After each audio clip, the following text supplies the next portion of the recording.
Simple recipes with गौरीमध्ये सगळ्यांचे मनापासून स्वागत. आता उपवासांचे महिने चालू होत आहेत. नेहमी उपवासाला साबुदाणाची खिचडी खाऊन कंटाळा येतो, तर आज आपण बनवणार आहोत रताळ्याची खीर. अगदी झटपट बनते आणि खायला सुद्धा पौष्टिक. तर रताळं मी इथे हे एक मोठं घेतलेलं आहे, ज्याला पाण्यात मीठ घालून 15 ते 20 मिनिटं असंच ठेवून दिलेलं आहे. आता हे स्वच्छ धुवून याचा आपल्याला साल काढून घ्यायचे आहे. तर बटाट्याचं जे सोलाणं असतं ज्याने आपण साल काढतो, त्याने रताळ्याची सालं काढून घ्यायची आहेत आणि एक जाड किसणी घ्यायची आहे. त्या किसणीवरती आपल्याला याचा किस करून घ्यायचा आहे. रताळ्याला माती खूप जास्त प्रमाणात असते, त्यामुळे पाण्यामध्ये भिजवणं खूप गरजेचं आहे. तर इथे बघा मी साल काढून घेतलेले आहेत. आता आपण किसणीवरती किसून घेऊया. जाड किसणी घ्यायची आहे. खूप बारीक जर तुम्ही किसलत तर त्याचा गिचका होतो आणि छान कीस असा खीर खाताना लागत नाही. तर बघा अशा पद्धतीने मी हा खीस इकडे करून घेतलेला आहे रताळ्याचा.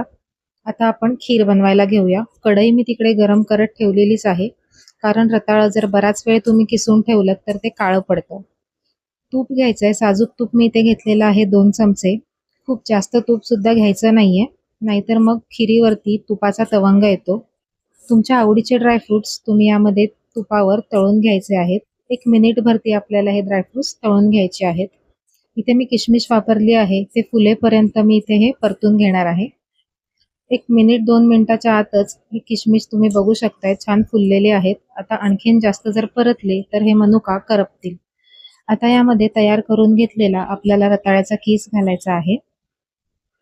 कीस सुद्धा तुपावरती 1-2 मिनिटं परतून घ्यायचा आहे, म्हणजे त्याचा एक खमंग असा सुवास येतो.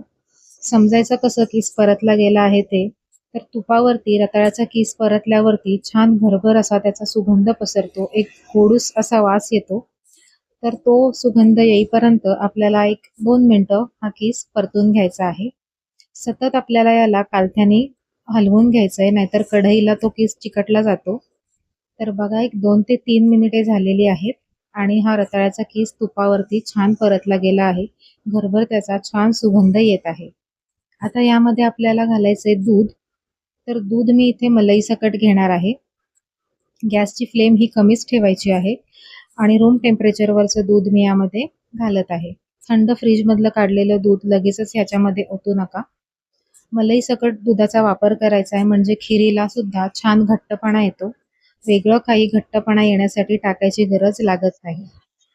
तर एकदा आपण ही साय यामध्ये अशीच हलक्या हातानेच ढवळून घ्यायची आहे. जशी जशी खिरीला उकळी येईल त्याच्यात ती साय विरघळत जाते.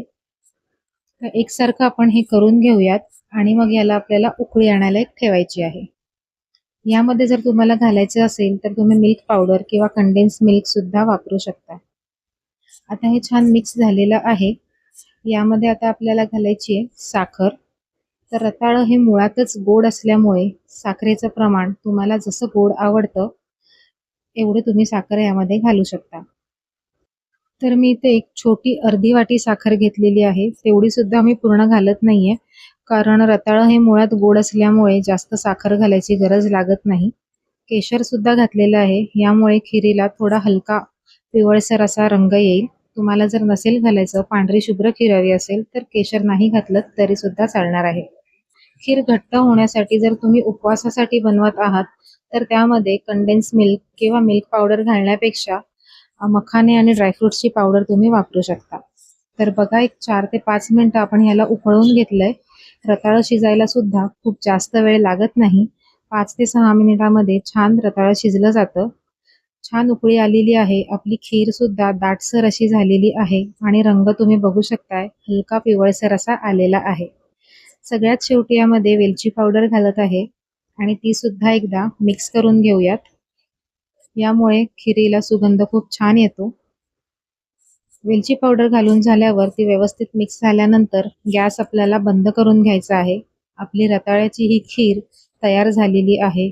अगदी 10 ते 15 मिनिटामध्ये बनून ही तयार होते. तर पटकन हिला सर्व करून घेऊया. तर या उपवासांच्या महिन्यांमध्ये आता येणारे महिने उपवासांचे आहेत. श्रावण येतो आहे. तर यावेळेला तुम्ही ही खीर नक्की ट्राय करून बघा. खूप पौष्टिक अशी आहे. इतर वेळेला सुद्धा मुलांना तुम्ही ही बनवून देऊ शकता. तर आजची रेसिपी कशी वाटली हे कमेंट करून नक्की कळवा.